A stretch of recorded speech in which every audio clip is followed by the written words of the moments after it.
We welcome you yet again to In Focus. Now, Black History Month is observed every February here in the United States to recognize achievements by African Americans. Many use this time to educate the youth about their legacies and inspire them to reach for greatness.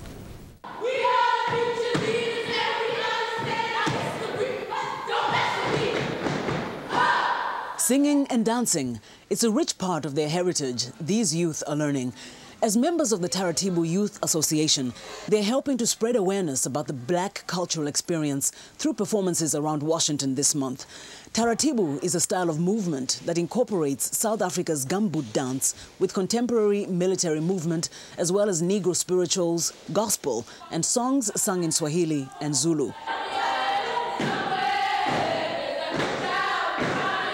The director of the non-profit group, Arla Scott, says the dance helps to instill a sense of pride, self-respect, discipline and confidence in the youth. Last August, TYA visited Ghana, Togo and Benin to learn and share their culture and history.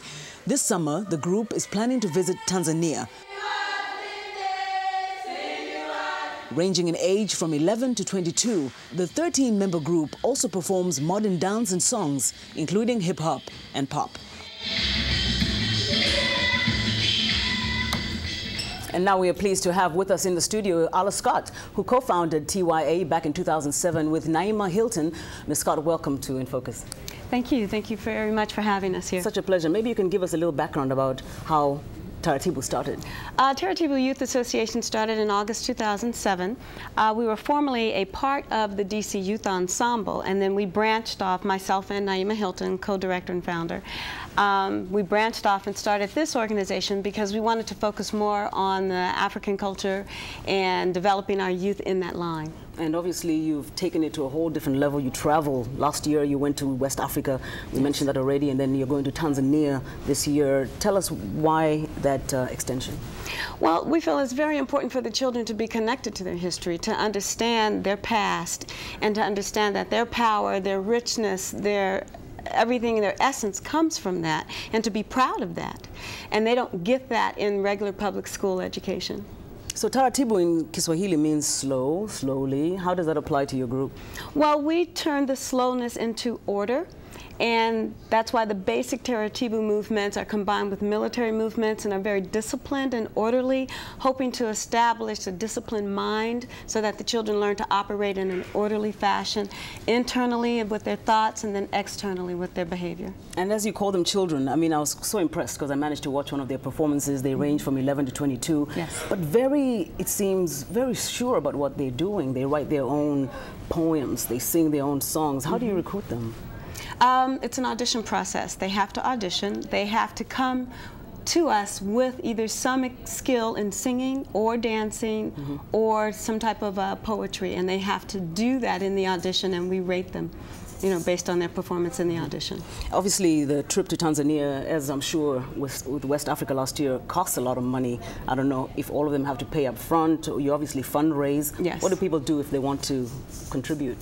Oh, well, they can contribute on our website, which is www.taratibu.org, through PayPal, which is a safe way to donate to us. We are a 501c3 organization, and we are also CFC, which is a combined federal campaign through the federal government. So they can contribute in all of those ways. And obviously, you're also a former dancer. You danced for a long time. Yes. So how much of your old self is now being kind of transferred into these new young ladies? All of it. Really? I give everything I have to, you know, try to get them up and give them the confidence and posture that they need. Okay, wonderful. So what are we going to see today? We have actually some of your performers with us. Give us a little hint of what we're going to see a little South African gumboot done to a song originally created by Sweet Honey and the Rock, a female organization here based in the Washington, D.C. area, but they've performed internationally. And the song is called Crying for Freedom. It is a tribute to the children of South Africa, the children of Soweto, and their protest of their education being changed or their indigenous language being removed from schools. And also, just as we introduced, this is part of Black History Month celebrations. Yes. And tell us what you're trying to get out of that so far. Well, for Black History Month, we just think it's so important for our young people to understand our contributions as African Americans to this country. so much of the images that they see about African Americans are negative, and as if we don't contribute or haven't contributed, but we have.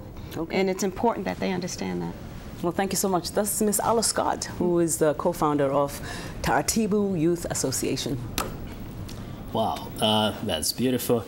And in fact, that brings us to the end of our show today, but we'll leave you now with 4 members of the Taratibu Youth Association who will be performing the Taratibu live for us right here. And among them are Eileen Brown, Lack Eglin, and Kelanji Mushala. And I hope I'll be able to tell who the other one is. Have a good night.